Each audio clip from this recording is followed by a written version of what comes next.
Hey guys, have you ever had your hands full and you wish you could open your trash can like this? Put all your stuff in there, close it again, go about your business. Hey, I got messy hands, I don't want to touch the handle. Just tap it anywhere, pops right open. Isn't that cool? I thought it was. I wanted to share with you guys how to install this. Okay, so the first step is to take your trash can all the way out. You want to just remove that and set it out of your way. Okay, so what I've decided to do is show you what this looks like with it installed, since I already have the unit installed. And the measurements is the most critical thing that you need. And their instructions, like I said, are pretty hard to get. So under the sink here, just on the other side, I happen to have an outlet. So that's one thing you're gonna need to do, is have power for this. And this was nice and close for me, but it may not be quite as close in your situation. So that's something you'll have to consider. All right, so this is the Z10NA30UGUS. It's kind of a long one. And I'll actually include a link down in the video description below the video where I found this. They're around $200, $210, somewhere around there, just to give you an idea. But they're awesome, they should last forever. So I'm gonna show you what's in the box. And we'll go through what some of these things are later. This part here, there's just some of the different ones. I apologize for my lighting here. But this guy here is the actual servo drive. Now this thing is awesome. This is what you bump and then it like kicks out, which I can show you a demonstration on the one that's installed already. Okay, so here's the plug-in part, and they give you about 3 feet on this part. This is for a regular 120 outlet. And then this, they give you a couple more feet on here. So you should be able to get about 5 or 6 feet perhaps in a worst case situation away from your outlet. Okay, now this company is from Austria, so it's a very well-made product. They do leave some templates here so you can see what you need to do as far as where to align this guy. What I'm going to try to do is give you some measurements based on this exact model that should help you out. You can refer to these ones. There's quite a few different ones in here to make sure and double check that it is indeed the case, but I'll show you what it was required in my situation. Okay guys, so since this is a tight quarters back in here, I'm going to try just to point with my tape measure, and it's a little different since I already have mine installed, but I wanted to pull it back apart and show you. So basically what you need to do is measure the center of your space, and this hole right here, this little one right here on this rounded corner, that's going to be your center one right there. Those two there, you can kind of line them up. That one and the one in the middle back there. So that's what you want to do center-wise. And then you're going to measure off of the front here, and for that back part back there, all the way across, you want to be 22 1/4 inches off of the front. With the angle, it shows a little differently, but basically, yeah, 22 1/4. It's almost 16 off the front, but since this is a nice square, you want to measure off of the back here. So when this is empty, you have to crawl in there, hook on the front here, measure back 22 1/4 for this whole part right here. And then also, yeah, this is your center line, is these 2 screws here. It may not make sense, but that's how they want it. And then, yeah, so you can just measure off of the back of the cabinet as well to make sure you're square. So you need some room there. But that's what it was on my cabinet. The only way that I could see that it would vary about the length is if your trash can is a different length.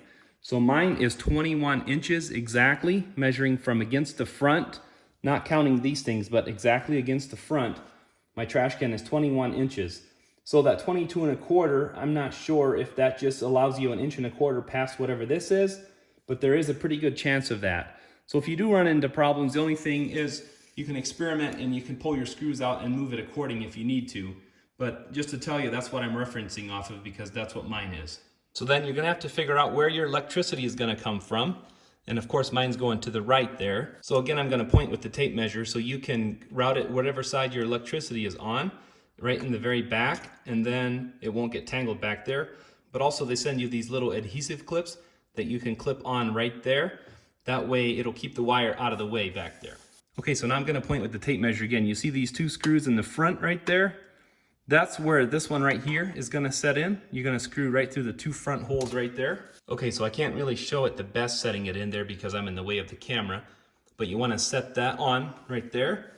And then you'll wanna double check your measurements, make sure nothing's moved. You can even make some marks around that so you know exactly where it is once your measurement is correct. And then you put screws in right here. That one and that one, those 2 front ones there.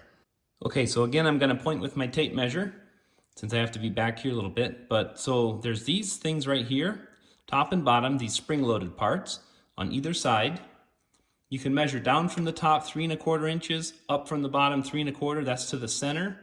So figure out where center is, and then I'll show you right where you need to install them for depth. Okay, see how these guys are spring loaded like this? So you gotta make sure to turn this part out, and then you wanna make this part and this part right even with the outside of your frame. It makes your trash can stick out like a 1/4 inch, but it's really not noticeable once you have it on there, but it needs that to be able to sense the push before it pops out. So that's why it needs that little bit of movement there. So that's how you need to install those, just like that, all 4 all the way around. So now that you have that all mounted in there and you have your wire fed through the side and you have it clipped out of the way, then you're ready to go in wherever your plug-in is at on the other end.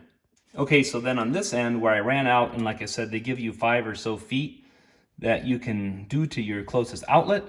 So my outlet happened to be right there, and so what I did is I just made the connection right there so it's up out of the way in case there's any water that ever gets down here in the floor of the sink. So they have this really simple thing here, and I'll show you kind of how it goes together. Okay, so this is the part right here, and the wire can only go one way. See how it is shaped like that? It can only go one way, and this thing is just a cam lock kind of. So you open it up all the way. It even comes apart if you want it to.